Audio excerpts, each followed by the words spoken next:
Hello and welcome to another Scoutcast from fantasyfootballscout.co.uk. My name is Joe. My name's David. My name's Az. My name's Luke. Welcome everyone. It's great to see you, especially good to see you, Luke, because we had internet problems. But now your internet is not only back, it's crisper and it's better than the rest of ours. So if anything goes wrong, it won't be you, it'll be us. And hopefully lots of other good things will go right on the show later. David, what have we got coming up? Yeah, so obviously we're gonna look back at Gameweek 11 and the highs and lows, because there doesn't really seem to be anything in the middle. It's just highs or lows. Very contrasting fortunes for a lot of people in the game week. So yeah, rough with the smooth as ever, with a previous rough, which was Mark, by the way, who's back all of a sudden in the smooths. And I am reading this. I didn't write this. This was Joe's work. Buffed up and smoother than Sade at a French polishers convention. I think you find that Sade, whose 80s hit was Smooth Operator. There we go. There you go. You can tell I was born in the 90s. No, and there's me showing my age. Yeah. Yes. Both you showing your age. Yes. Yeah. Yes. Well, thanks for that. Hopefully Sade wasn't listening. I know she is a keen fancy football Oh, it's a she. Okay, fan. fair enough. We're obviously going to be looking at our other sort of, going to break things down into the usual stuff that we look at. We're going to look at a player who's going to be this week. I believe it's Raheem Sterling with his 21-point haul against Southampton. Team's going to be West Ham. They've got a lovely run of fixtures, so we're going to work out who's best there. Are there alternatives to Arnautovic? That's what we'll find out.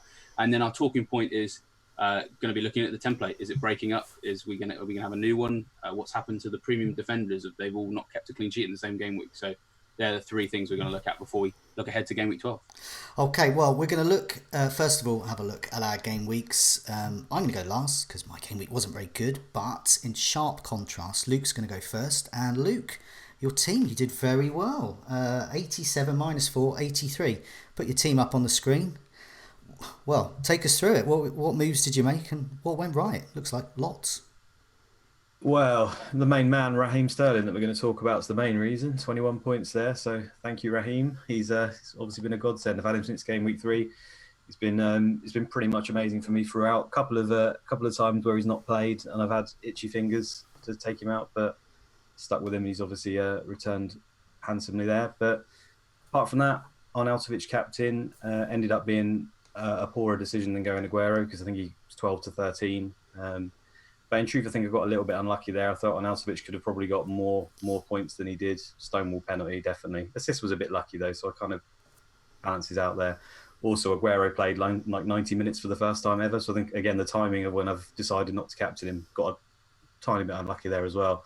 But the main thing, I could have done even better, because I was going to take Mitrovic out for Arnautovic because I had Jimenez. So I actually took a hit to get Jimenez out to give Mitrovic the game. So I would have had another 12, and the hit on top, and basically I'd be 99 points sat right now if I didn't do that move. Obviously, for the captain Sterling, I'd been on something ridiculous, but wasn't to be. Overall, got to be happy. Richarlison, Poor you. Yeah, woe is Luke, eh? It's my own poor management that has constructed this team, which has scored less than it should have. I'm beating myself up here. But Richarlison as well, after us giving him a little bit of a slate, has just, basically stuck some fingers up us and carried on doing what he needs to do, scoring goals. So, yeah, happy overall. Yeah, I know. I must admit, Richarlison, I mean, we were talking, weren't we? That he just wasn't, he was much more effective on the wing. We were thinking, get that man on the wing. But, yeah, we did forget the one big thing, that he's teacher's pet. And he's basically, he's got special treatment. So, he's getting that kind of extra tuition in the role of striker. And who would have thought that Marco Silva knows more than us? Well, it's just unbelievable. We completely forgot. Or Richarlison and Marco Silva are regular listeners to the Scoutcast. I think that was probably it. They got annoyed with what we were saying, and that was it. So we did their team talk for them. They just had a picture of the four of us on the Everton changing room wall. Like, that's what these guys have been saying about you. Let's make a change. Hurling eggs at us. So moving on, David, you're next. Not as impressive, but a little bit better than average. Here's your team. Yeah. What did you get? Yeah, so I got 61 points, no hit. I finally cashed in my 2 free transfers, and they flopped, to be honest. I mean, it wasn't awful, but I didn't get what I was hoping for. So I mean, I took out Mitrovic and Yedlin to get in Isaac's success and Mendy, because I thought, you know what, Southampton haven't scored in 5 games. Man City have had, something like 8 consecutive clean sheets in all competitions. So should probably get Mendy back. And that's the week when Southampton score and Man City finally concede. So 2 points for him. And what's kind of even more frustrating was that I put a lot of thought into getting Yedlin into my wildcard team, and he was sort of going to be sat there as my little secret weapon. And he came in last week, got me tidy little 6 points off the bench, and then I just cashed him in. I just threw him away, thinking, I need to get Mendy, and then he got 8 points. And to be honest, I don't know if I would have started him against Watford, because I did actually think Watford would win, but it's a bit annoying to kind of. I've changed formation. I'm looking at 4 at the back now, and in a game week where none of my defenders kept any clean sheets, it kind of makes you feel like maybe I made the wrong call. I don't know. I'm the same with Jimenez. I sold him the previous week, and I should have done exactly the same thing. If I'd have sold Mitrovic for Arnautovic, I'd have had the 2 of them as well, and that would have meant much better score. I mean, it was also frustrating. 60 points above the average, but it's still a red arrow. So I'm down to, it's not huge. I'm down to 48k, something like that. So it's kind of it was a bit of a meh game week, and it's a bit annoying. I thought that when I've been banking those 2 free transfers for probably about a month now, thinking, I can't wait to use these. And of course, the whole Kane thing, I didn't go for it, and I thought, this is my real advantage. So it's just a bit annoying that when I do cash them in, it just kind of, just hasn't done anything. Because success I benched, kind of for obvious reasons really, but I thought I'd get a double figure haul out of Mendy, and I didn't. So yeah. I mean that's basically one player away from a really good game week. Yeah, that's the thing. And there was a few occasions where it could have been. So Leicester, for example, I mean, Sol Bamba, he's been chalked off my Christmas card list because I'd have had a little assist there because Vardy was going to smash that in, wasn't he? That goal against Cardiff, and that would have obviously been an assist for Maddison. So yeah, a few little bits and bobs here. Fraser went through several times against Man United and couldn't deliver. So it was kind of like an almost great game week, but in the end, it was just kind of all right. So yeah, similar story with you, as put your team up here. What did you get? And what regrets do you have? Oh well, you can see the big regret, can't you? It's for a big C next to his name. Yeah, I don't know. I thought I was looking at it on Saturday morning, and I'd had it on Aguero all week, and I kind of talked up the reasons why I wanted to go for Salah. I wanted someone a bit different. I thought Aguero would probably get taken off early with the Champions League and United on the horizon. I thought Salah's back in form. Liverpool, Arsenal kind of always has goals in it. Anyway, Arsenal have been quite leaky at the back, and then they had a load of defenders who were doubts as well. And actually, it was quite an open game. And I mean, Salah was really unlucky not to get a couple of assists, I think. And Van Dijk, like clean through on goal, shoots kind of straight at the goalkeeper. I think things like that. It was frustrating not to come out with anything. And that's the worst part, is when you do that kind of early captain. And then I saw Aguero had something like 150% effective ownership. So like any goal was gonna kill me. And I had my phone on. I thought, right, if I can get through 15 minutes, I can calm myself. It was just goal after goal after goal. And actually, watching the highlights, I'm quite relieved that it cost me about 11 points, that decision. But it could have been awful. Yeah. But luckily, I had the two kind of other big scoring players other than Sterling, Arnautovic and Richarlison, who I've had for a while. I've kind of kept the faith with them, and they both delivered, and then just didn't really get anything else back from it. I took a hit, didn't pay off. Differential captain didn't pay off. So it's like the first week where I've really taken some risks, and it actually just would have been better to have played safe and done the boring thing. So that's the story of my season so far, I think. Yeah, well, I mean, you finished the game with 60, but once again, you're just one player away, really, because one captaincy decision away from a really great score on a green arrow, because you got Richarlison and Arnautovic in. And when you look at my team, it's like a sliding scale of rubbishness. So we've got Luke starting proceedings, everything going right. Even he makes a unusual captaincy move with Arnautovic, it still works. David and you're kind of one player out from a great score, and then there's me with 50 points. So I've reached the magic Jay Eggersdorf 50-point mark, which he always says you should aim for. But it happened to be a week where the differentials, or rather the template players that I don't own, did well, and my differentials on them completely failed. I kept hold of Mitrovic. That was his final chance. He will not get another. He's gone. He's going to go. But yeah, once on Saturday, I was quite busy this weekend and lots of family things going on. And so I didn't really, it was just quite lucky really, because I couldn't dwell too much over Saturday. I finished Saturday with 11 points. Whereas everyone else who had Arnautovic and Richarlison were looking at somewhere around 30 to 40. So I knew I was going into Sunday with well-owned players. My differentials hadn't worked. And I was going into that game knowing that whatever happened, I couldn't make up that 20 or so points, 25 points. So to be honest, I'm actually okay that I got 50 because, as before we were broadcasting, I've explained before, when you've experienced a sub 30 score or many sub 30 scores, to finish the game week with 50, I can't complain. It's not even my worst game week of the season. It's just other people did well. Speaking of which, you've got some rough with the smooths with us, and a particularly notable smooth to start off with. Yes, strap yourself in, guys, because I've got quite a few of these, but Okay. I don't think I've ever seen such a polarizing week. David mentioned it earlier. Roughs are rough and the smooths are really smooth. So let's go through some of these. So first of all, Mark, who you mentioned at the start, he took another hit this week, so that's another 4-point hit when he took an 8-point hit. Was it last week or the week before? Mm-hmm. He took Mitrovic and Holebas out and brought in Mendy and Arnautovic, so straight away got points for Arnautovic. He got 109 points this week, -4. Well, So he's now above all of us in the rankings. He took an 8-point hit, which we all mocked in game week 9, and fell to 140k.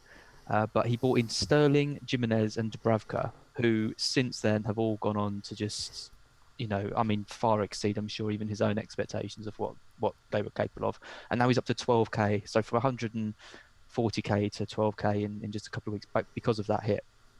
I think that's really, he's like, he knows what he's doing, isn't it? Yeah, something like that. Yeah, I'll tell you what he should do. He should start a website on it.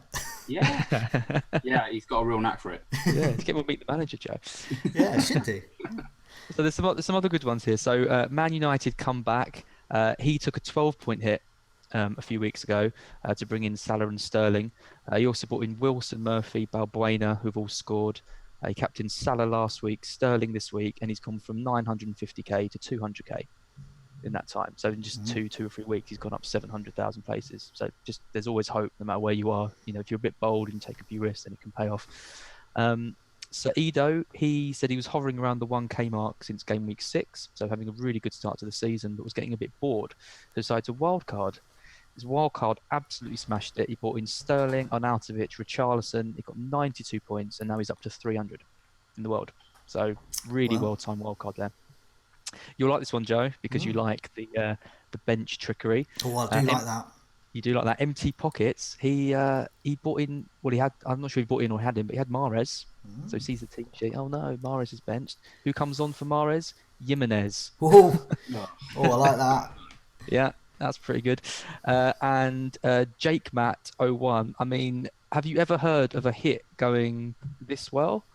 He transferred out Salah and Deportre. What? And bought in Sterling and captained him and Arnautovic. Okay.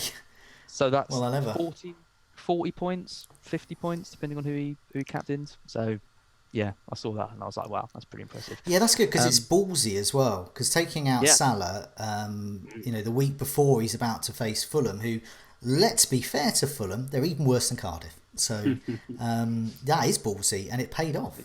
I know, absolutely. Well, also a player who was heavily captained, as did himself. Yeah. It's nuts. Yeah, I should have taken him out instead of rather than captaining.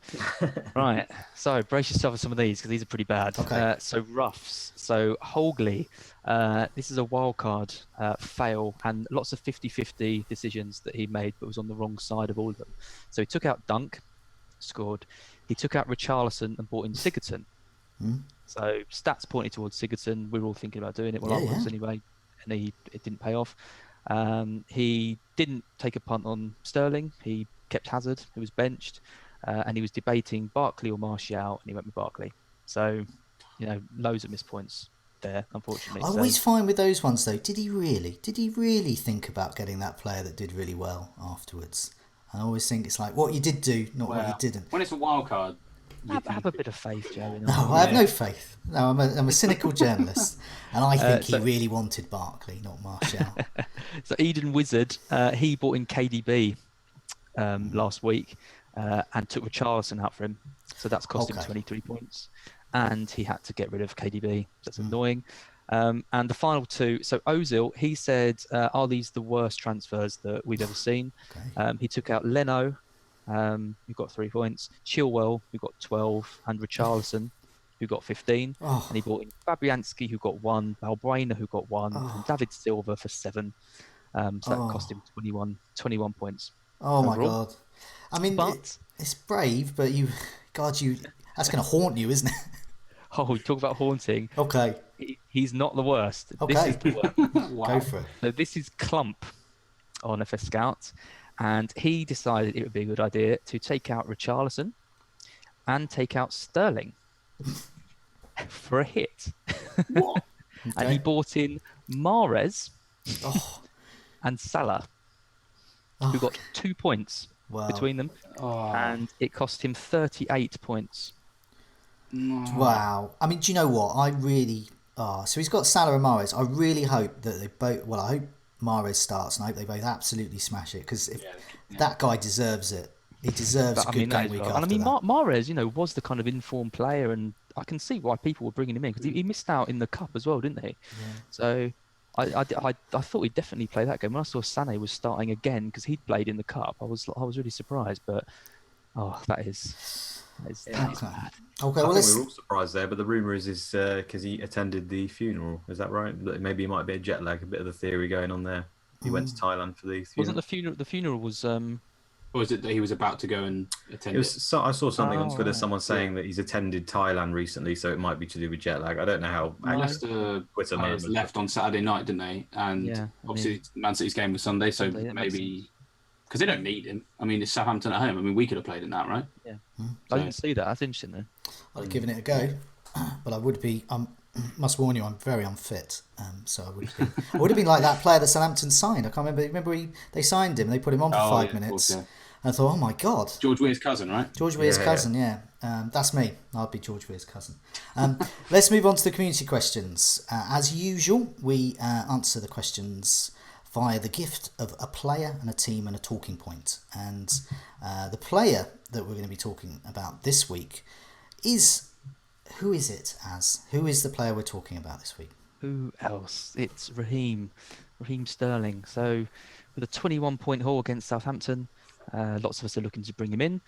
And here's what the community is saying about him. So Rex Lash says, do you need to choose between Sterling and Aguero, given you can only captain one of them? If so, which one do we prefer? Demel says, Raheem Sterling, should he replace Aguero, Hazard or Salah? Is Sterling plus those three possible? What do you reckon, David? Yeah, I think I think we should. A good place to start, I think, is with Mark's team. I think we were going to talk about it a little bit in detail. Obviously, he went for Sterling over Aguero, and but the reason he did that, because a lot of people thought it was quite a bold call. But the reason he did that was because he didn't have Aguero already, and he'd done the Kane switch, and so therefore didn't have Aguero, and didn't like the idea of getting him back. He had the freedom to get either. That's why I went for Sterling, because he's quite a powerful differential. I think you've only really got room for one, personally, and I think it might sound like a really silly answer, but it's probably whichever one you've currently got. So if you've already got Aguero, I don't think it makes much sense to get him out and get Sterling, because we got an article coming on the site tomorrow morning that effectively just looks at compares their numbers for the season, and their minutes are quite similar, because obviously Aguero started all the games, but he hasn't completed many. Sterling has missed out on 2 games and hasn't always completed any either. So they're about half an hour difference. So they're quite easy to compare for what they've done. Sterling's more creative. Aguero's more of a goal threat. And that kind of offsets, in my opinion, anyway. And they're kind of the same price. So kind of making a switch from one to the other doesn't really feel like it's going to add you anything, especially as it's probably going to have to be a hit, as they play in different positions. So personally, I'm just going to stick with Aguero, because it just feels mad to take 2 transfers. And if I did that next week on a hit, because I've only got 1 free transfer for someone who effectively offers the same thing, in my opinion. So I just think you just go with whichever one you've currently got. And if you have neither, I guess it comes down to who you want to get rid of. I think having, I mean, the answer to the question, can we have Sterling, Aguero, Hazard, and Salah? I've not tried, but I'm going to suggest that's going to be really, really difficult, especially with all these great defenders we want to have as well. Yeah. So I think in the short term you should have both, and then I think in the long term, I think there's probably more of a case for sticking with Sterling as the main one. And I think, you know, if you're looking at kind of the players that I really want to get into my team, there's only really Hazard and Sterling who are there, and I think you can make a case like Mark's doing without Aguero at the moment. You can make a case for going without him. I mean, Sterling, when he plays, is averaging 9.6 points a game, which is crazy. He was the second highest scoring player last year anyway, and he looks like he's going to better that tally. I wouldn't be surprised if he's the top scoring player in the game this year completely. He's up on all his stats. You mentioned his creativity as well, but he's up on his goals. He can't compete with Aguero. I mean, Aguero's expected goals and shots and everything like that is crazy. Aguero's basically double Sterling shot count, isn't he? Yeah, So. it's mad. But I mean, Aguero is only getting 6.6 points a game when he plays compared to Raheem, and that's what I'm sort of most interested in. I think we've got a week this week where we can kind of, you know, well, I'm going to be using this week to formulate a plan for getting Sterling in, because I think after the Man U game, I definitely want him. But I'm happy to wait till after this Man U game before I do. But I mean, Luke's got the right idea. Had him since game week 3. I think he's just a player who you just get, and I think the Burnley benching put quite a lot of people off him, because that was a game where they really expected him to deliver, and it was one of the reasons why I wildcarded, because I wanted him in for that game. When he didn't show up, it kind of turns you against him a bit. But I think you just have to kind of sit those out, because when he plays, he's capable of devastating returns. So, yeah, I want him, and I'm going to be getting him very soon. What about you, Joe? Well, before you come to me, I was going to say it's probably go to Luke next, because as you said, Luke actually said, you can't have both at the moment, but Luke has, and one of the reasons is he doesn't have Salah. So, Luke, you seem pretty happy with Sterling and Aguero. You must be, surely. But you tempted to move one on, or do you think that is the way to go? Have both of them? It's so difficult to answer this question. There's so many times where I have to admit I've been hovering over getting rid of Sterling. I've even thought about the Sterling Tamares move that you mentioned at one point. The thing is, for me, Sterling is the same as last year. He's basically the striker in that team. It was even more apparent, I think, last year, where Aguero was often doing a lot of the, I say, donkey work. He was still scoring and doing really well, but it felt like Sterling was the shadow striker, really, if any of you play Football Manager, who finishes all the moves. He's always there for the tap-ins, and obviously being a midfielder, he gets those extra points. So I just think Sterling's just a great option. I think Aguero is also a great option. You know, up until this week, the ice was thinning under Aguero with these constant 60-minute appearances, and then randomly he gets this 90-minute one just before a Champions League game. So is that the sign of things to come? I don't really know. It's quite hard to judge. The only thing that I keep thinking is Jesus seems to be almost nowhere near touching Aguero, really, apart from the end of matches. Whereas, you know, Mahrez is in great form, Bernardo Silva's in great form, David Silva's in great form, Sané's in great form, all the midfielders are in great form. So I still think Sterling has got a slightly more chance of missing out. But at the end of the day, does it matter really if, you know, he misses a game and then you get someone off your bench as long as you've got a good bench? I don't think it does. And that's kind of what I've been doing. And it's been working out so far. But the other factor I think you need to bear in mind is that City can blow just about anyone away. I mean, honestly, they could beat Man United like 5-0. I don't think anyone doubts that it could happen. They've got 33 goals in 11 games. So that's 3 goals a game in the Premier League on average. So why wouldn't you have 2 of their attackers? Yeah. So that's where I'm at the moment. The other issue that I can think of is, obviously, we're going to talk about it a bit later, fixture changes and, you know, how to cover Spurs. I think you kind of need to identify in your mind, do you want Harry Kane? Do you want Dele Alli? Do you want Eriksen? Who do you want to cover from Spurs? And I think that will have an impact on whether you're going with Aguero and Sterling, or whether you're going Kane and Sterling, or whether you're going Eriksen. And, you know, there's all sorts of options there. So I think for me, in these next sort of 3 or 4 weeks where Spurs have got tough games and those players are coming back from injury, that's going to make my decision on City, if that's kind of makes sense. Yeah. I think what's interesting with Sterling though is that if you look at him and Salah, they both had like kind of the biggest price increases over the summer. So Sterling went from an 8 million midfielder to 11, and Salah went from 9 to 13. But we all kind of thought Salah would justify it and Sterling wouldn't. And actually, it's just I didn't think he justified it. Well, no, you didn't. That's very true. You didn't think you justified it, and it looks like you're right, because I don't see Salah doing, 3 million worth more than Mane in that team. So if you're talking about kind of coverage from teams, then I just can't see any logic of going with Salah over Mane at the moment. The thing is, it's the individual game weeks that will kill you, and I'm proof of that. Against Cardiff, Salah destroyed me as captain. Everyone had it, and in that week, it feels like. But if you'd had Mane, he wouldn't, because they matched, because they've got the same points. Exactly. I happen to not have him. There'll be plenty of people who did, and they're the people who are probably right at the top of the ranking. Yeah. Well, I started the season with both to kind of hope for that kind of thing, but Liverpool just aren't. They're not clicking. As tonight they weren't gelling. I mean, Mane was terrible tonight. Salah was making runs but not really getting much. But I do. They're off the boil at the moment, and the fixtures aren't that great after Fulham. Yeah, their attack's not been fully at it for me. No. He's kind of changing the formation around Klopp. I think he just needs to stick with 4-3-3 that was blowing the league apart last year. He's kind of messing with it too much. But the problem we've got is they've got a great game coming up against Fulham right now, and City have got arguably a much worse one. So it's really, really poor timing for that game for fantasy managers, in my opinion, especially for me. I've got no Liverpool cover. I'm at a loss of what to do. This is what I mean. People are going to be moving for Sterling, but you can hold off this week. What this discussion really is about, one of the key themes this season, which has been a success story around the captaincy. What we've been able to do is captain a Liverpool player when they're at home, because they've all pretty much had really nice, easy games at home. And then we've been able to then captain a Manchester City player for their easy home games. There's been one or two going where that you haven't been able to do that. And that's starting to happen much more, because we're going to talk about a bit later, the fixtures start to change a little bit more.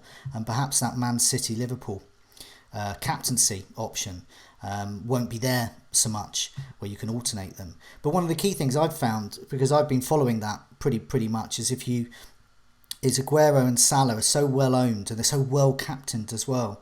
You have to rely on all your other players to do well, and one of the ways you can do that is to double up. But the rub is there. Each week, you'd say, for example, so if someone who had Sterling, Luke, for example, this week, great week, because he's got Sterling and Aguero. If you'd have captained one of those two as well, Captain Sterling would have been an even bigger haul. Great. And then the following week, those that have Mane and Salah, they're going to do much better, and they're going to steal a march on those that have the double City. You can't have all four. Well, you possibly could, but the rest of your team would be so awful as well. So for me, I think the Salah versus Mane debate is much more interesting than the Sterling over Aguero, because Sterling and Aguero are a very similar price. Can't change the question, Joe. Well, no, I am. This is what I do. I'll just get a question, tear it up, and then. But that's what I think it is. I just think with the Sterling over Aguero, they're both similar price, similar match. If City are going to do well in a game, which they will, because they're great, they're both going to do well and they're going to match each other. But whereas you look at Salah and Mane, they're matching each other as well. But if you go Mane over Salah, you got 3 million spare, and that 3 million can be used elsewhere. So I think that's the big difference, really. So points-wise, Sterling 77, Aguero 73. Sterling's got 3 double-digit scores, Aguero 2. Both have 1 20-plus score this season. They're rare. That's not going to happen often, but it will happen with players like that. And it's it's home and away. I wonder as well about Aguero, this away thing. Is that because the fixtures have been tough? Because away they've had Tottenham, Liverpool, Arsenal, Wolves, if you think of Wolves as a tough away game. Away, Aguero's had 1 goal, and that was against Cardiff, so he's done well against a poor side. And Sterling has 1 goal and 2 assists, so he's done marginally better there. But that's not great shakes. That's not like 5 goals away from home or anything. So they're both broadly similar there. I think Sterling's got the edge there.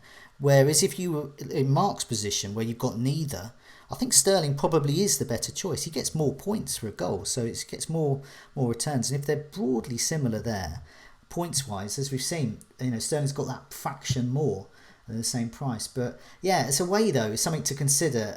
So over the next matches, City have 3 away games: West Ham, Watford, and Chelsea.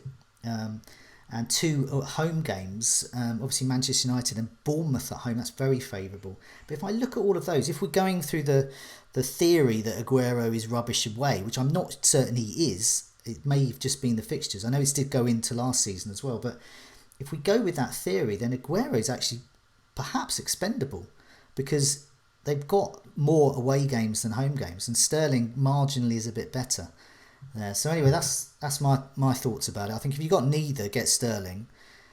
But if you've got Aguero, don't swap him for Sterling. That's, I would say, a waste of a transfer, but it's fairly pointless when there's probably other moves. I can't believe a manager hasn't got something else to deal with. So David and Joe, you're not making plans to get Sterling in?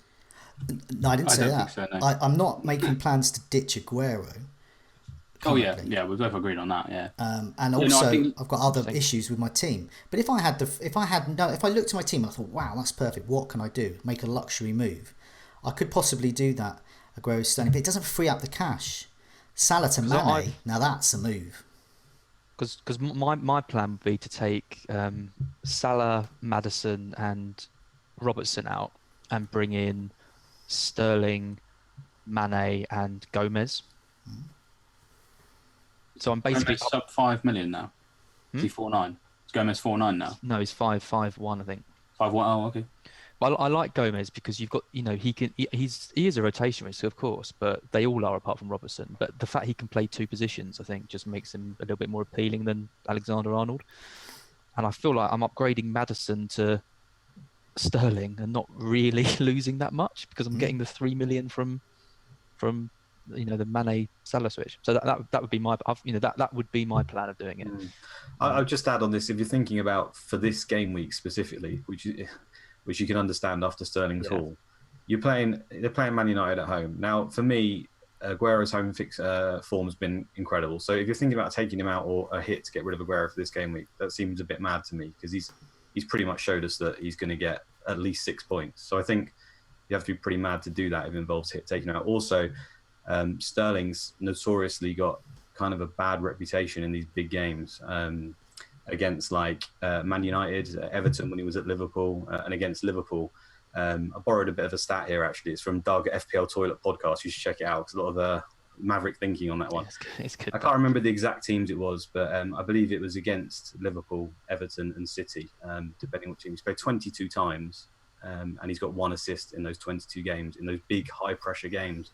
So not to say that's going to happen again, but he generally has been pretty woeful in the really big, high-pressure games. And Aguero has got a proven track record at home. So, and this, if you look at it in a one-game week, it's risky because also what we mentioned, there's so many other good midfielders that are doing well. This could be the week that's I don't want to fearmonger, but he could potentially get rested this one. You just never know. Whereas Aguero is definitely playing, right? Definitely. I think we're lucky. We're lucky that Liverpool have got this amazing fixture and they don't, because otherwise I think the Salah to Sterling switch would be really tempting. But it's not really with this game. I don't think the timing is nice. I like that we've got a week where we can get away with holding off. Because then it just gives us a chance to collect ourselves and not kind of all just rush to Sterling like a bunch of lemmings and kind of assess it and get a chance to see him in a big game and see if he can, do it again. Because Southampton were rubbish. Right? That particular clip where it's just all of their players surrounding 3 Man City players and they still can't get the ball off them. It's just it's ridiculous. It's not going to be like that every week. So, Have you seen Smalling play? Well, true. Lindelof. But at the same time, Man United went to the Etihad last year when City could have won the league. Yeah, exactly. This is it's a funny City game. bottled it. So anything can happen. Mourinho, Man United, if they played in the first half every week, like they play in the second, they'd probably be second, third, something like that, because they know how to turn a game around. So. And it's exactly that sort of unquantifiable factor. Mourinho's going to rise for that big game, and Sterling has a history of failing in those games that you can't. There's too much uncertainty around that. I can just see Mourinho just absolutely coming off from a 2-1 win and just sticking it to someone. I don't know, saying something in his press conference, just doing this to the City fans. 3-0. It's something like that's going to happen. Yeah, it could do. It's going to be an exciting game. I still think they're going to win comfortably, but there we go. Okay, well, let's move on to talk about the team that a lot of people have got questions about. David, who is that team? So that team is West Ham, and obviously, they've got excellent fixtures for the rest of the calendar year at least, and in great form. Another big win for them. Obviously, a lot of people have Arnautovic, but that particular game's got a lot of people wondering if should we be maybe getting some more of their players in. Is Arnautovic the only one, or is there other people? So Rodney said Grady Diangana looks like a great enabler option who picked up his first return this season at the weekend. Is Anderson another good option? He seems to be linking up really well with Arnautovic. Dr. Robotnik says, I've doubled up with Balbuena and Arnautovic, but who else is worth considering? Fabianski, Anderson, Zabaleta, or perhaps the 4.5 million option in Diangana. So, I mean, yeah, they look like with the fixtures they've got, they can be one of those teams that offer some nice value. So are we thinking about some of those particular options? Let's start with you, Luke. Obviously, captain Arnautovic, you obviously have something you like about West Ham. Yeah, they looked great, didn't they? They looked absolutely amazing. I mean, I only saw it on Match of the Day, so maybe it's been tampered there slightly. But Anderson looked fantastic. Arnautovic obviously fantastic. Diangana looked really good as well. I can't really argue with it because I'm predominantly a fixtures kind of manager, and West Ham have got great fixtures, so I don't see any issue with getting these players in. I think you're going to have game weeks where they're going to disappoint because it's West Ham. No offense, West Ham fans, but they're not Man City. So it's just whether you're willing to take that. The prices are really, really kind for a lot of their players. Diangana, obviously very kind. Anderson's at that price bracket at the moment where a lot of players like Maddison are being called into question at the moment. So I could get behind the punt there. And although the defence has been, I think, got one clean sheet. It's been very poor. It's something like that. Yeah, quite poor. The price points are still there and the fixtures are there, which I think, especially when it comes to clean sheets, fixtures are kind of key for that. So I still think they may have one or two there. So yeah, by all means, I triple West Ham right now. I can't argue against it, basically. Yeah, I think I'm with you on I think the attacking players, but also I agree on the aspect of defence. I obviously did a couple of weeks ago. I did Hennessy to Fabianski, very exciting move, and that was to cover Wolves. Thinking, I can bring in a West Ham defender for when Wolves have some tricky fixtures. And sadly, I was hoping that would be a masterstroke, but it really wasn't because West Ham are quite poor at the back. So frustratingly, Burnley came into that match. In the last 4 game weeks, they had 0 big chances. They were bottom of the league for shots on target and shots, full stop. And West Ham still conceded twice. And that kind of frustrates me. So the price points are there. And I think Balbuena looks quite good. He's got some good goal threat. But Fabianski's kind of quite disappointed. What do you think, Az? So I wildcarded game week 8. I mean, saying it aloud sounds stupid, but one of the reasons I wildcarded was to get in some West Ham players because I looked at their fixture run from game week 8, for weeks, and it just looks so good. And I think what they've proven over the last few weeks is they are a very I don't know what the word is. You just can't really predict them. I mean, I think it's Pellegrini is the word you're looking for. It was the same when he was at City. Yeah, and it's frustrating because Arnautovic over the last few weeks, before he returned this week, he had loads of shots, looking really good, but then a knee injury, and then he missed out of that game altogether. That's been frustrating. I mean, Fabianski, he's been, didn't keep his clean sheet against Brighton. 1-0 loss to Spurs, and then makes a load of saves against Leicester, but still concedes, and then 2 goals against Spurs. I mean, he's frustrating. So yeah, I mean, I found them frustrating to own, but I do think the potential's there. I just having 2 of them in my team, so 2 out of 11 of my players are West Ham players, just makes me feel a little bit uncomfortable because I'm kind of putting, a lot of baskets into one egg, a lot of eggs into one basket. You try and put that many baskets in an egg, it's I know that's what I'm trying to do, and it's not working. I think Balbuena and Arnautovic would be the 2 that I'd go for now if I could kind of swap it round. So I think Dr. Bonner's got the right 2 there. Balbuena's had more goal attempts than Alonso over the season, and he's just an absolute machine in the box. I think he's gonna easily get a couple of goals this season. And if they can keep some clean sheets as well, then you're going to be laughing with that. And Arnautovic, I mean, even with the knee injury, he could miss a couple of games, but I think Luke said it at the start of the Scoutcast. I mean, he could have had a monster haul at the weekend. He should have had a penalty. Not him. He should have taken a penalty when Diangana was fouled. I think you'd be pretty crazy not to go with him, and I think it's annoying because I've had him for this long, haven't really got as much out of him as I wanted, and now Mitrovic, the fixtures have turned and the form's turned. It's just such an easy swap for people to do Mitrovic to Arnautovic. So I kind of feel like I got ahead of the curve with Arnautovic, and I haven't really benefited from it. Now everyone's going to have it. So there's another reason why I'm frustrated with West Ham. But yeah, I think fixtures are unbelievable. So you need to have a couple of their players. That's a tad unlucky there, I think, as well. And again, I think that draws parallels to Pellegrini when he was at City with Aguero. It's a similar thing. I think he's going to be amazing. Then there's injuries that keep him out. Then it seems to just almost repeat itself. 4-2 in the last game. Yeah. That is, I'm just waiting for Zeko to turn up. Although it's going to be Andy Carroll, maybe. That's the only other thing I'd say, sorry, about Diagana is there's still Wilshere, Carroll, and Antonio back now. I know he's not been great, but there are other options. I think he played this game. Yarmolenko's out. Antonio's not quite back to full fitness. Noble suspended. Obviously, Wilshere's out as well. And basically, they were playing 4-1-4-1. When Noble comes back from suspension, you'd probably expect them to play 4-2-3-1. And effectively, it basically means one of either Diangana, Snodgrass, or Anderson, who all did quite well in that game, they're going to have to come out. And you'd think that maybe out of the three, probably Diangana. So it's definitely worth monitoring him particularly. But I mean, we've all sort of been talking about some of these players, look quite exciting. And Arnautovic, I think he just looks like the boss. I thought he was incredible. He was just at the heart of everything. He was dropping deep like Kane did, but then once he dropped deep, he just got back in the box and was there for the rest of the 1-2. And he's definitely the talismanic figure. I mean, Joe, do you think that with West Ham, rather than just getting any players, you've kind of got to go into a little bit of detail and pick the right ones? Well, you just got to get Arnautovic, plain and simple. Yeah. Arnautovic, and then you can start considering getting some other ones. But first of all, people need to look at Arnautovic. So I really regret not making a hit. I've been very, very cautious recently, and it's cost me. I've had a few average game weeks, and I really should have made the move quicker for Arnautovic. To be honest, I've been lucky. So as said, he got Arnautovic in very early, and we were lucky with that. Us non-Arnautovic owners with that illness that he had where he didn't turn up, and he really should have scored against Brighton as well.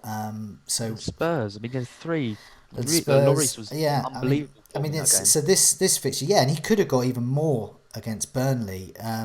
There's certain players that you don't own that you hate listening to the commentary or you seeing the match, because you just know Aguero, Salah. And for me, I'm going to put Arnautovic in that list as well with the fixtures he's got. I'm a fixtures person, so I really like Arnautovic. I'm getting him in this week, and I'm going to take a hit because I have to take a hit to get Mitrovic out and Arnautovic in, and I don't care because that hit I'll probably get that hit back within a week, maybe 2, maybe 3. But I'm certainly going to get it back by, let's have a look at his fixtures. I'm certainly going to get it back by January the 12th. Which, apart from the City game on the 24th of November, is the first time they actually play someone difficult. And that's when Arsenal visit. And, as West Ham fans know, when Arsenal visit, sometimes West Ham do very well. So perhaps that isn't a bad fixture. But it's a sea of green or it's a sea of blue, depending on which season ticker you're looking at. I don't think I've ever seen a team with that amount of good fixtures. No. I mean, the home games are amazing. Cardiff, Palace... and then you've got Fulham away, Southampton away. These types of games are incredible. I'm getting an Arnautovic in. So on the other one, Diangana interests me. I do have reservations. I do see competition there. And I think FPL tend to get their pricing right. You get what you pay for with a 4.5 million midfielder. You'll get someone who, yes, he might get some starts. He might even get you some 1 or 2 returns. But essentially, they're always slightly at risk of rotation. They're probably the first one. There'll be a younger player, first one to go out. If you're happy with like the steady points of like a Hoiberg or a Obiang or something. If I am considering Diangana. I am aware of his rotation risk, and if I did, it would be part of a slightly longer term move to. I already have Hoiberg to basically play 4 at the back for 2 or 3 weeks, and then move Hoiberg on, upgrade him, and so Diangana would then become my bench fodder, permanent bench fodder on 4.5. So I wouldn't really mind about that, and also over Christmas it'd be a great player to have on your bench when rotation hits, and if rotation hits him before that over Christmas, he's likely to benefit and come in. So they interest me. There's lots to like about West Ham as well. Anderson, I really like the look of him, but it's his price is 6.8. So he's then got to compete with now Richarlison as well, and for a little bit more Martial and Sigurdsson. And you've also got the Bournemouth Fraser and Brooks as well, who are much cheaper than that. And Brooks played up front this week. Yeah, and they're getting good returns. So one of the moves I'm looking at as my enabler, whilst looking at Diangana, I'm having to compare Diangana, and perhaps other people are doing this as well. I'm comparing them really with the likes of Brooks, who's only 5.1. I was also considering, now I'm not saying I was going to get him, but I was considering Kennedy. And I did ask, as I did with Walcott a while back, I asked Everton fans, I asked Newcastle fans on Twitter, and the overriding feeling was that Kennedy has a hell of a lot of shots, but he cannot find the goal, and he's incredibly frustrating, and he does lots of fancy tricks, and they just said no, basically. They weren't keen. And he's an odd price as well, 4.9.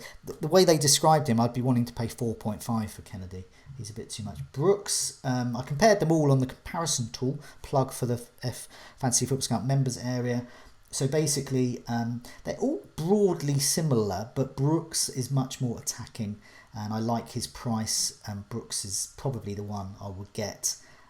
Fixtures obviously nowhere near as good as West Ham, but if Diangana's not playing, well, can he get them? And also, I think Brooks, as David pointed out, so he could have made way for Stanislas the last fixture, but he didn't. They just moved him up top. So when Josh King's back, I'm not sure how that's going to work out, but it's clear that he really likes Eddie Howe really likes Brooks. So I suspect. Well, I'd say Stanislas is dropping out. Yeah, again. I would say that was it. Stanislas played and started in their cup game, in which Howe said various words like an embarrassment and various things, not specifically at Stanislas, but just the team in general. So that doesn't bode well for Stanislas. He scored in that game, didn't he?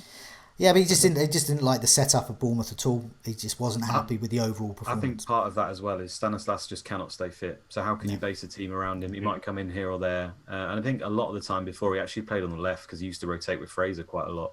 Fraser's kind of established that role now.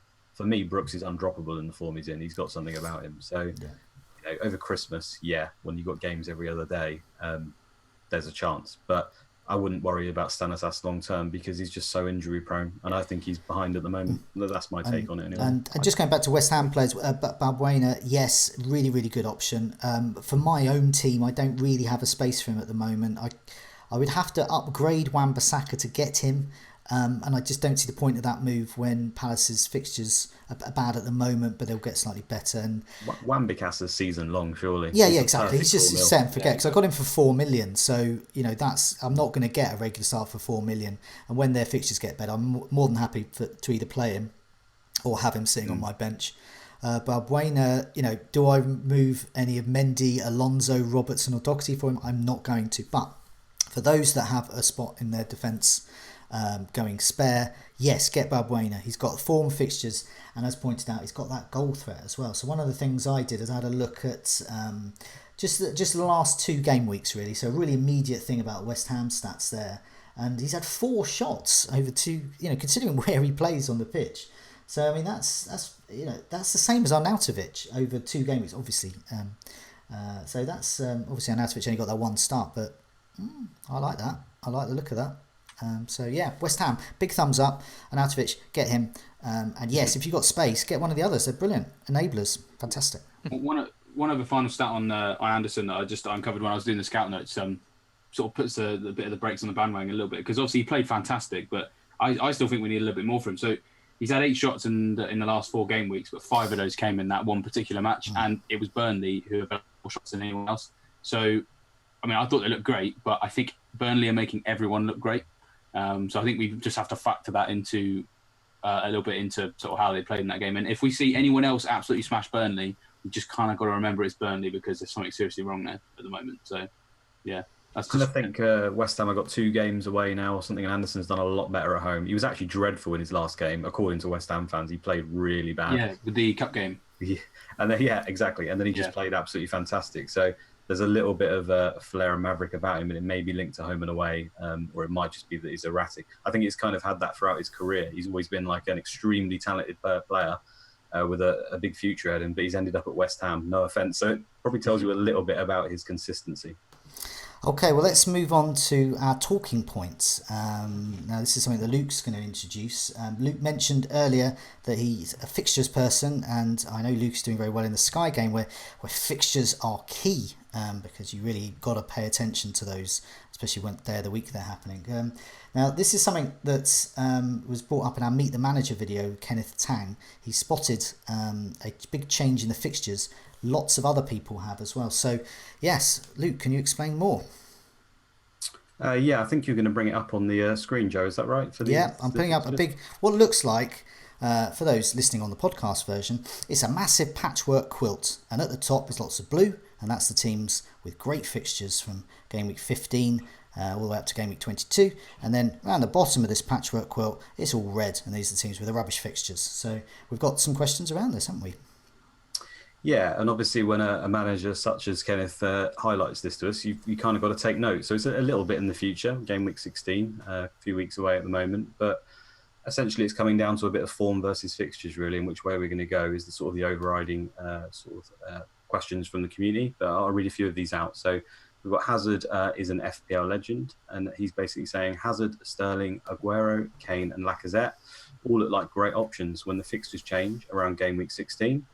Is it time to break up the current template? So our expensive Liverpool assets, and even I'd include City, although he's included them before potentially, and switch them around.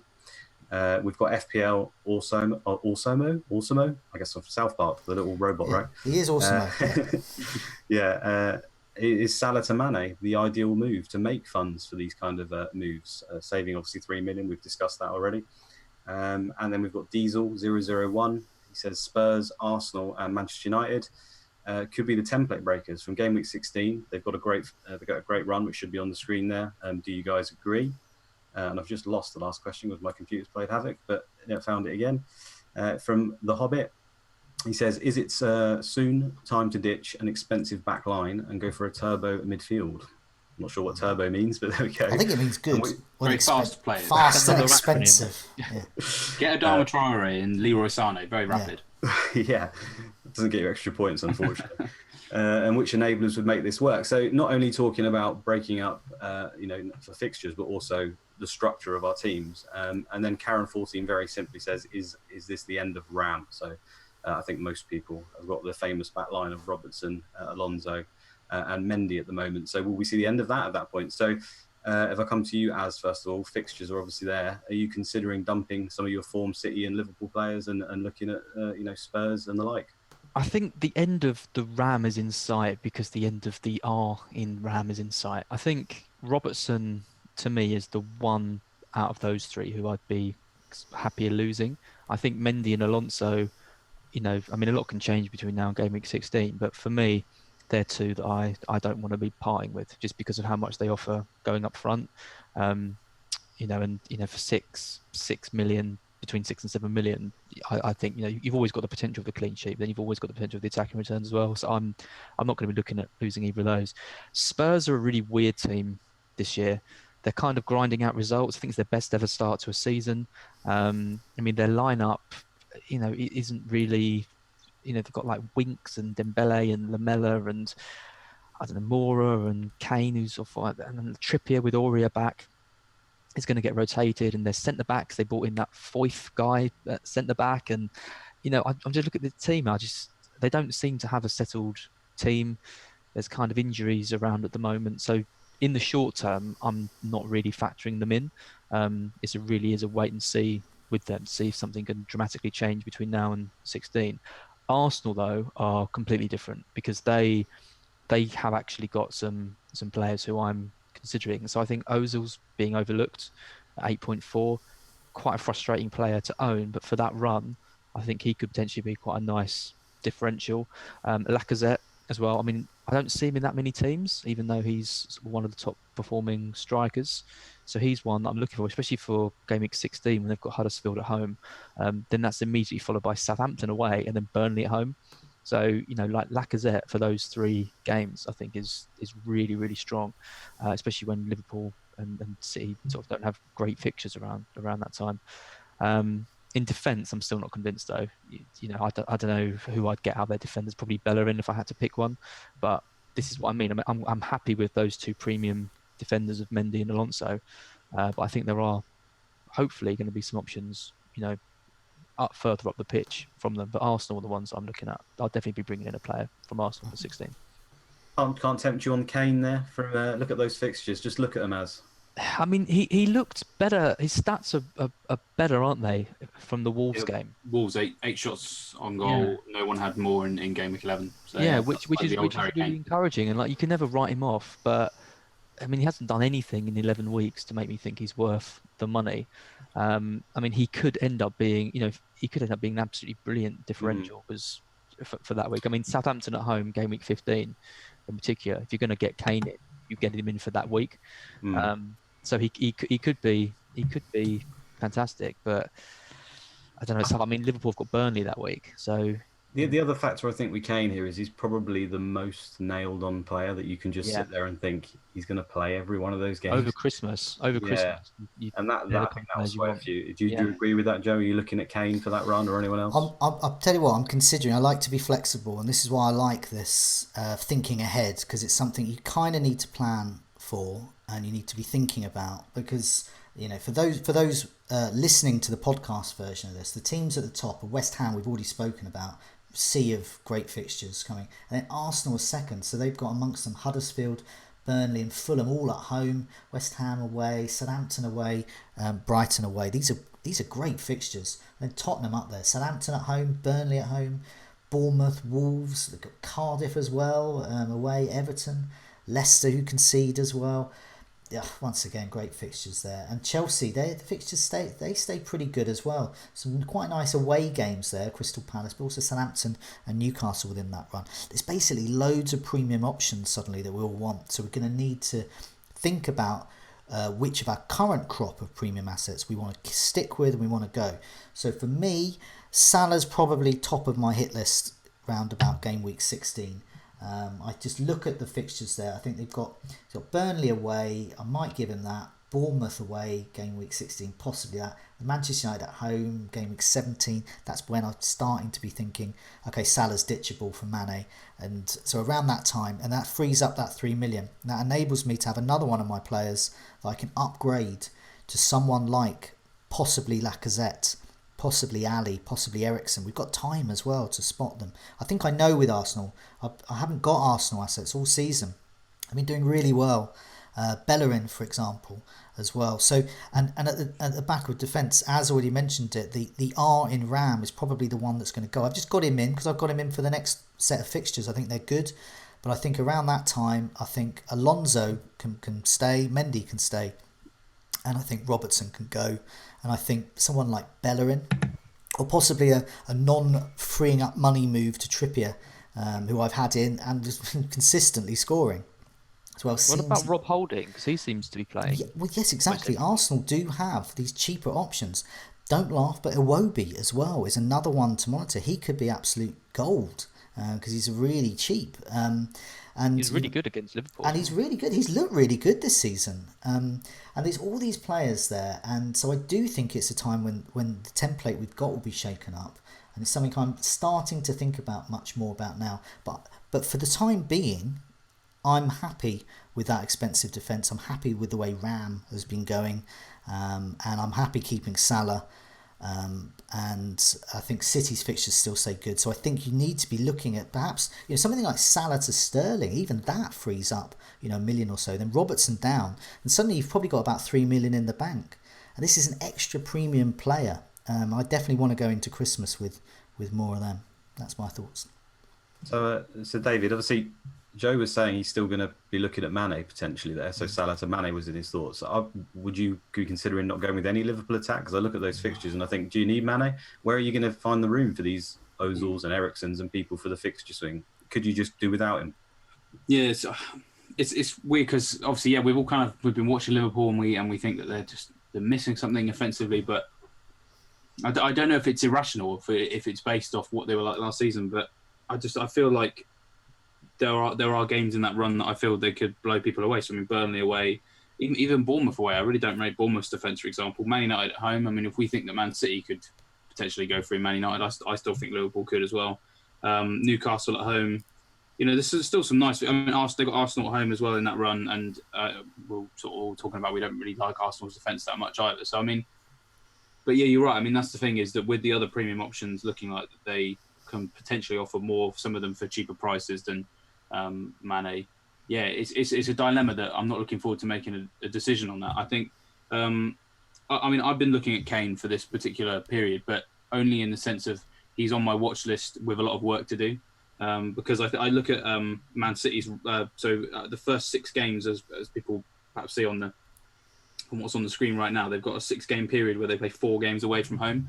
And if we're talking about Aguero away from home is just a different animal to at home, and I think he's only got 1 away goal this season, 2 since last December. Do I really want to have Aguero for that period when I could have Kane, for example? It's obviously a little bit of an upgrade, so yeah, I'm probably gonna have to lose a little bit or make some money elsewhere. But I still need to see more from Kane. I think 8 shots in the last game, but I think prior to that, I think it was something like 6 or 9 in 3, so it's an average of 3. So I need more games like Kane was like against Wolves before I start really kind of thinking about him. And actually, even the same with the Arsenal options. I mean, while Salah's kind of been underwhelming a little bit, he still has more shots per game than your Lacazettes and your Aubameyangs, and there's something always at the back of my mind that just feels like Liverpool could always just blow a team away. So yeah, I'd be very nervous about going without their options. I guess the handy thing is it's still a few weeks away, so there's a lot of the week and way up. So like I said, if we can get 3 or 4 more games out of Kane where he played like he did against Wolves, then it makes life easier. If we have 3 or 4 more games where Liverpool play like they did against Red Star tonight, then it makes it a little bit easier. So I think there's still a lot of questions unanswered in my mind about how to get there. It's just we know what the lay of the land is with the fixtures, so we know who to watch and what we need to see. And I guess hopefully Liverpool are rubbish, so I can justify getting rid of them. But something just tells me that I don't know. There's always something there with Liverpool. Okay, but let me just put this to you all quickly then. Do you see it being a problem for Man City in any way? No.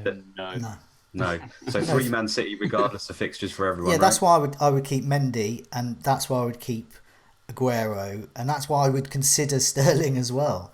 But it's Salah would be the one to make way. It's who you get in for it, and Sterling's definitely under consideration. Spurs, it's quite handy. We can look at Spurs a little bit more. They have been out of sorts. Their players have been injured, coming back. Kane's been out of sorts, but we all know their history and their pedigree. So we know the likes of Ali and Eriksen and Kane can be absolutely monster point scorers.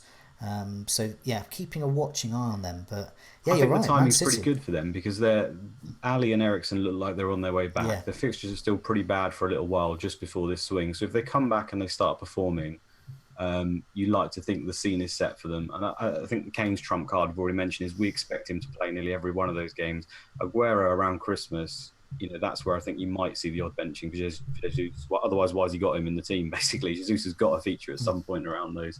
And Aguero's he's usually found himself rested around Christmas time with those hamstrings of his. Although to be fair, Aguero's not been injured for a long time. But Lamella as well for Tottenham. Lamella not interest you for those runs? He's really cheap, 6.4. Can he keep his space? No, I don't think he can. I think Lamella's always been a guy that I feel like he's been consistently on my watch list for like 3 years, and he's just always stayed there in that waiting room because, yeah, he'll have maybe a 4 or 5 game spell where he does really well. Perhaps sometimes on the bench, sometimes maybe playing 60 minutes or whatever. And I need more consistency from him. And when they're all back and fit and firing, I just don't know exactly where he would go. I mean, I'm to be honest, I'm kind of hoping that Ali can show something because he's 8-9 now, so he's a bit cheaper than Eriksen, who doesn't have the set pieces anymore because of Trippier. I just feel like they're going to be a bit more nailed on. I think the one good thing about Lamella though is if you're holding Maddison, Lamella's about the same price as him. I think Lamella's like 6.7. He's 6.4. Lamella's 6.4. Lamella is. I mean, he's 6.4, yeah, and he's got like 4 goals in his last like 6 games or something. Cheap, isn't it?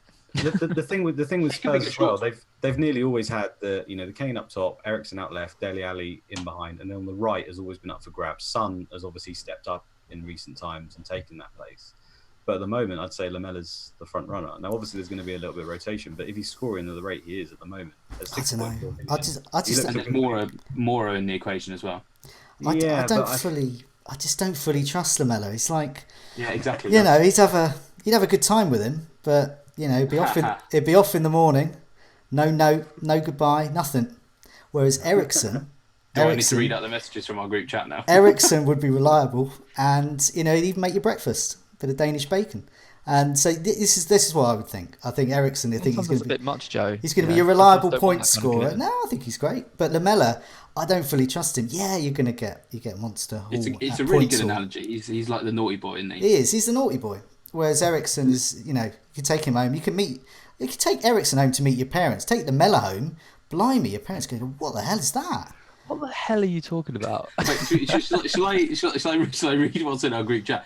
Earlier on, we were discussing it. Luke said, Lamella is the sexier pick. And I can see where that's come from. Joe says, Lamella's gone in the morning, not even a note. Eriksen stays and makes breakfast. You don't want to read, don't read the next bit though, David. I'm going with the reliable Dane. And then, Luke said something that we can't really air about Lamella. So...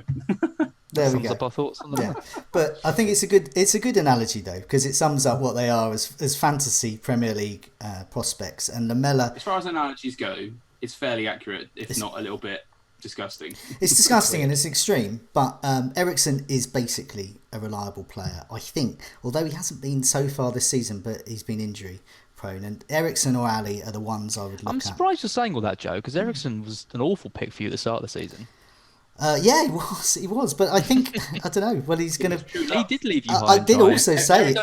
I did say in our chat. Well, I tell you what. Let's hold that thought on Eriksen because we can come to him a little bit later when we look ahead to the next game week. So I think there's probably a fitting place now to have a look at game week 12 in a bit more detail for our differentials and clean sheets and also our transfer and captaincy plans. So over to you, Az. What have we got first? Differentials you want to go through? Sure. I mean, we do rough with the smooth for general game weeks, and I think this is a good week to bring rough with the smooths for our picks because I don't know if any of you realise, but we scored. Well, this is actually thanks to Fantasy Football Fairy on Twitter, who is updating the spreadsheet for me every week, which is really helpful. He noticed that this week we got 0 differentials between us who scored more than 2 points, and we got 0 clean sheets.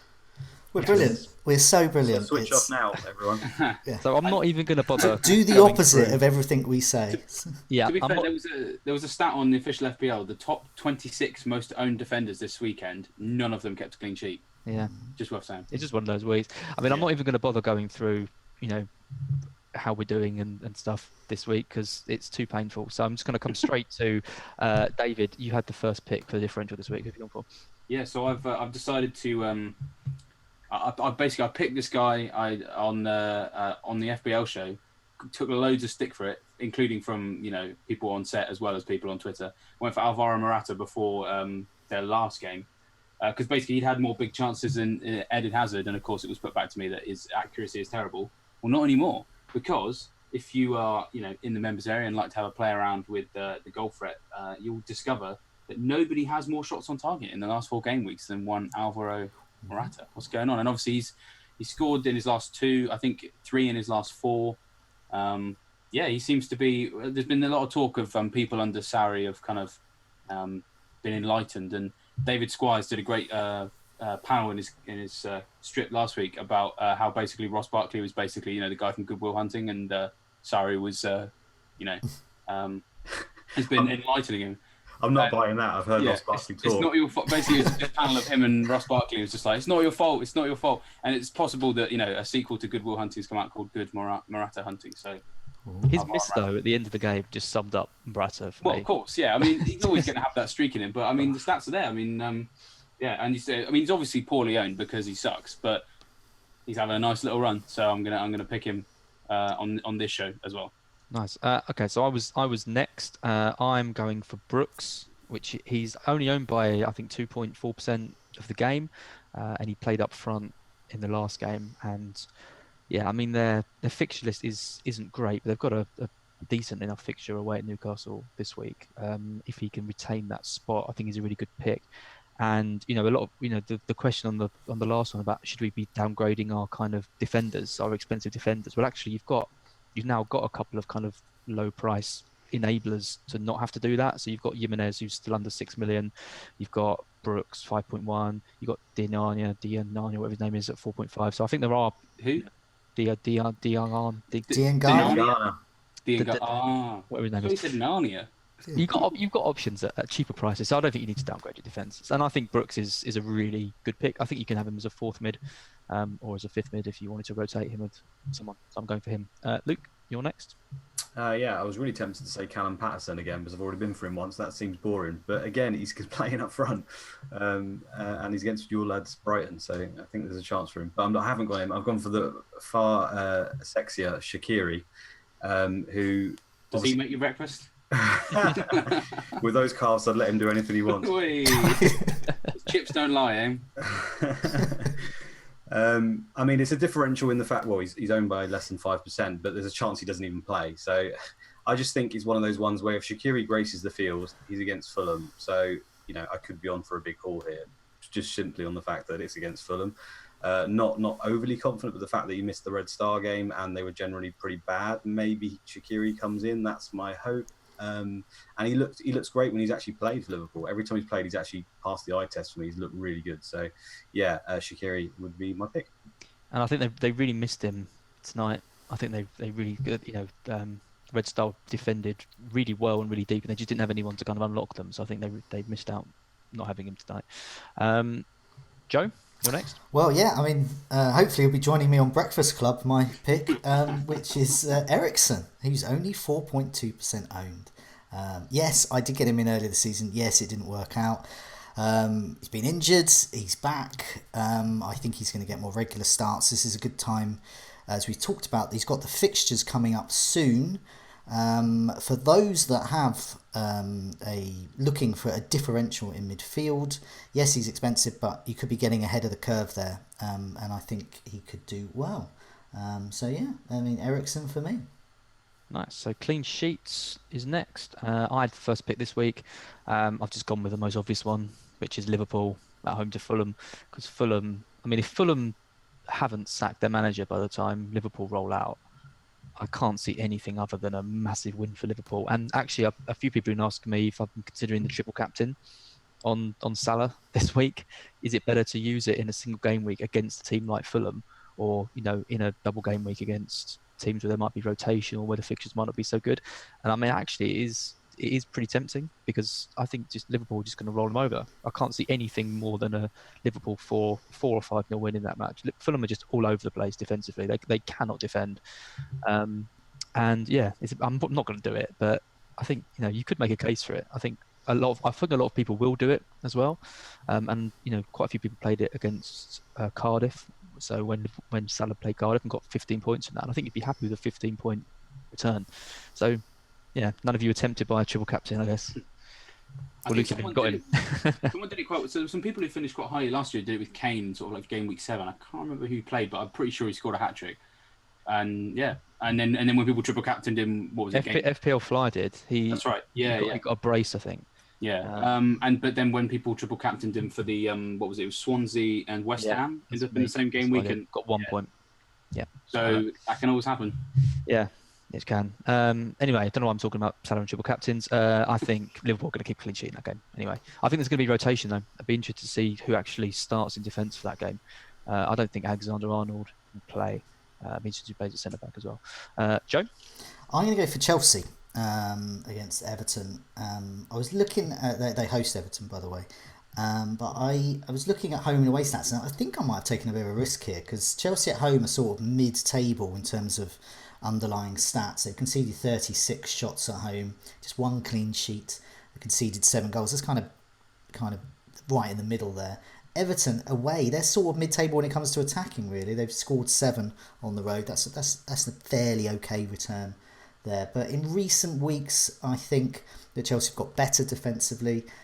They've been the 5th best over the last 4 game weeks in terms of shots conceded, and they've had 2 clean sheets out of those 4 matches there. So I think I've just seen that Chelsea just seem to be a bit better, and I think they'll get the better of Everton. But I must admit, I think even though I had second choice on this one, I think on reflection I may have taken a bit of a risk here. But yeah, Chelsea for me.